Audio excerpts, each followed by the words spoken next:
ఓం శ్రీ గురుభ్యో నమః. పుత్రదా ఏకాదశి వ్రత కథ. ఏకాదశి యొక్క ప్రాముఖ్యతను ఆస్వాదించిన విలుకాడు అర్జునుడు ఇలా అన్నాడు: ఓ ప్రభు, ఈ శుభకరమైన మరియు అత్యంత పుణ్యకరమైన కథలను విన్న తర్వాత నా ఆనందానికి అవధులు లేవు మరియు నా ఉత్సుకత పెరుగుతుంది. ఓ కమలనైనా, ఇప్పుడు దయచేసి శ్రావణ మాసంలోని శుక్లపక్షంలోని ఏకాదశి కథను నాకు చెప్పండి. ఈ ఏకాదశి పేరు ఏమిటి మరియు ఉపవాసం యొక్క నియమం ఏమిటి? ఏ దేవతను పూజిస్తారు మరియు ఉపవాసం పాటించడం ద్వారా లభించే ఫలం ఏమిటి? శ్రీకృష్ణుడు ఇలా అన్నాడు: ఓ విలుక, శ్రావణ మాసంలోని శుక్లపక్ష ఏకాదశి కథను వినడం ద్వారా అనంతమైన యజ్ఞాల ఫలాలను పొందుతారు. ఓ పార్థ, ద్వాపరయుగ ప్రారంభంలో మహిష్మతి అనే నగరం ఉండేది. ఆ నగరంలో మహాజిత్ అనే రాజు పరిపాలిస్తూ ఉండేవాడు. అతనికి సంతానం లేదు, కాబట్టి అతను ఎల్లప్పుడూ విచారంగా ఉండేవాడు. ఆ రాజ్యంలోని అన్ని సుఖాలు మరియు విలాసాలు అతనికి చాలా బాధాకరంగా అనిపించాయి. ఎందుకంటే కుమారుడు లేకుండా మనిషి ఈ లోకంలో లేదా మరో లోకంలో ఆనందం పొందలేడు. రాజు కొడుకును పొందేందుకు అనేక విధాలుగా ప్రయత్నించాడు, కానీ అతని ప్రయత్నాలన్నీ ఫలించలేదు. మహాజిత్ రాజు వృద్ధాప్యం వైపు కదులుతున్న కొద్దీ అతని చింతనలు కూడా పెరుగుతూ ఉన్నాయి. ఒకరోజు రాజు తన సభను ఉద్దేశించి ఇలా అన్నాడు: నేను నా జీవితంలో ఏ పాపం చేయలేదు, అన్యాయంగా ప్రజల నుండి డబ్బులు వసూలు చేయలేదు, ప్రజలను ఎప్పుడు ఇబ్బంది పెట్టలేదు, దేవతలను బ్రాహ్మణులను ఎప్పుడూ అగౌరవపరచలేదు. నేను ఎప్పుడూ నా కొడుకు పట్ల ప్రజలతో గౌరవంగా ప్రవర్తించాను. నేను ఎల్లప్పుడూ రాజు నియమాలను సరైన రీతిలో పాటించాను. ఎవరిని చూసి అసూయ పడలేదు. అందరినీ సమానంగా భావిస్తాను. నా రాజ్యంలో చట్టాలు ప్రజలలో అనవసరమైన భయాన్ని సృష్టించేవి కావు. రాజ్యాన్ని ధర్మబద్ధంగా పరిపాలిస్తున్నప్పటికీ నేను ఇప్పుడు చాలా బాధపడుతున్నాను. దీనికి కారణం ఏమిటి? నాకు ఏమీ అర్థం కాలేదు. దయచేసి దీనికి కారణం గురించి ఆలోచించండి మరియు ఈ జీవితంలో నేను ఈ బాధ నుండి బయటపడగలనా అని ఆలోచించండి. రాజు బాధ నుండి బయటపడడానికి మంత్రులు మొదలైన వారు అడవికి వెళ్ళారు. తద్వారా వారు అక్కడికి వెళ్ళి రాజు బాధను ఒక ఋషికి చెప్పి పరిష్కారం కనుగొనడానికి ప్రయత్నించారు. అడవికి వెళ్ళి వారు గొప్ప ఋషులు మరియు సాధువులను కలిశారు. ఆ అడవిలో వృద్ధుడైన జ్ఞానవంతుడైన లోమాన్స్ మహర్షి నివసించేవాడు. వారందరూ మహర్షి లోమాష్ వద్దకు వెళ్ళారు. వారందరూ మహర్షి లోమాష్కు నమస్కరించి ఆయన ముందు కూర్చున్నారు. మహర్షిని చూసి అందరూ చాలా సంతోషించారు మరియు అందరూ మహర్షి లోమాష్ని ప్రార్థించారు: ఓ దేవా, నిన్ను చూసే అవకాశం మాకు లభించినందుకు మేము చాలా అదృష్టవంతులం. మంత్రి మాటలు విన్న లోమాష్ ఋషి ఇలా అన్నాడు: ఓ మంత్రి గారు, మీ మర్యాద మరియు మంచి ప్రవర్తనకు నేను చాలా సంతోషిస్తున్నాను. దయచేసి మీ సందర్శన ఉద్దేశాన్ని నాకు చెప్పండి. నా సామర్థ్యం ప్రకారం నేను మీ పనిని చేస్తాను, ఎందుకంటే నా శరీరం దాన ధర్మాలు చేయడానికి తయారు చేయబడింది.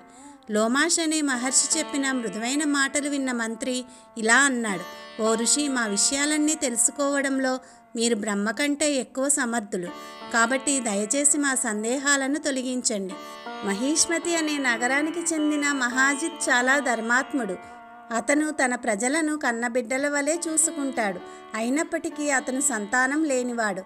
ఓ మహర్షి, దీని కారణంగా అతను చాలా విచారంగా ఉన్నాడు. మేము అతని ప్రజలం. అతని దుఃఖం వల్ల మేము కూడా బాధపడుతున్నాము. ఎందుకంటే రాజు ఆనందంలో సంతోషంగా ఉండడం మరియు అతని దుఃఖంలో విచారంగా ఉండడం ప్రజల విధి. అతను సంతానం లేకుండా ఉండడానికి కారణం మాకు ఇంకా తెలియదు. అందుకే మేము మీ వద్దకు వచ్చాము. ఇప్పుడు మిమ్మల్ని చూసిన తర్వాత మా దుఃఖం తొలగిపోతుందని మాకు పూర్తిగా నమ్మకంగా ఉంది. ఎందుకంటే ప్రతి పని గొప్ప వ్యక్తులను చూడడం ద్వారానే పూర్తవుతుంది. కాబట్టి దయచేసి మా మహారాజుకు ఏ పద్ధతి ద్వారా కుమారుడు పుట్టగలడో మాకు చెప్పండి. ఓ ఋషివర్య, ప్రజలకు మీరు చేసే గొప్ప ఉపకారం అవుతుంది. అలాంటి విచారకరమైన ప్రార్థన విన్న లోమాష్ ముని కళ్ళు మూసుకొని రాజు గత జన్మల గురించి ఆలోచించడం ప్రారంభించాడు. కొన్ని క్షణాల తర్వాత అతను ఇలా అన్నాడు: ఓ ప్రజలారా, ఈ రాజు తన గత జన్మలో చాలా కఠినంగా ఉండేవాడు మరియు చెడు పనులు చేసేవాడు. ఆ జన్మలో అతను ఒక గ్రామం నుండి మరొక గ్రామానికి తిరుగుతూ ఉండేవాడు. ఒకసారి జ్యేష్ఠమాసం శుక్లపక్ష ఏకాదశి రోజు అతనికి 2 రోజులు ఆకలి వేసింది. మధ్యాహ్నం అతను నీరు త్రాగడానికి ఒక నీటి కుంటకు వెళ్ళాడు. ఆ ప్రదేశంలో ఒక గర్భిణీ ఆవు నీరు తాగుతుంది. రాజుకి దాహం వేయడంతో ఆమెను తరిమివేసి స్వయంగా నీరు త్రాగడం ప్రారంభించాడు. ఓ మహానుభావులారా, అందుకే రాజు ఈ బాధను అనుభవించాలి. ఏకాదశి రోజున ఆకలితో ఉండడం వలన ఈ జన్మలో అతను రాజు అయ్యాడు. మరియు దాహంతో ఉన్న ఆవును నీటి వనరు నుండి తరిమి కొట్టడం వలన అతనికి సంతానం కలగలేదు. ఇది తెలిసి సభలోని సభ్యులందరూ ప్రార్థించడం ప్రారంభించారు.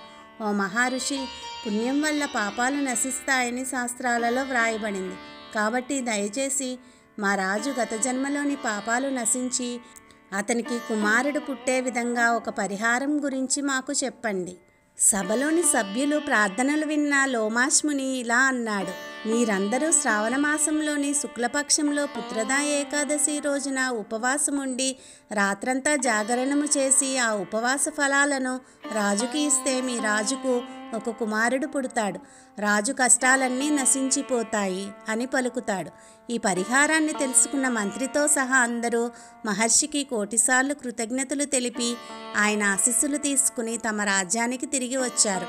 ఆ తర్వాత లోమాష ఋషి ఆజ్ఞ ప్రకారం వారు నిర్దేశించిన విధంగా పుత్రదా ఏకాదశి ఉపవాసం పాటించి ద్వాదశి నాడు రాజుకు దాని ఫలాలను ఇచ్చారు. ఈ పుణ్య ప్రభావం వలన రాణి గర్భం దాల్చి 9 నెలల తర్వాత ఒక తెలివైన కొడుకుకు జన్మనిచ్చింది. ఓ పాండుపుత్రుడా, అందుకే ఈ ఏకాదశికి పుత్రదా అని పేరు వచ్చింది.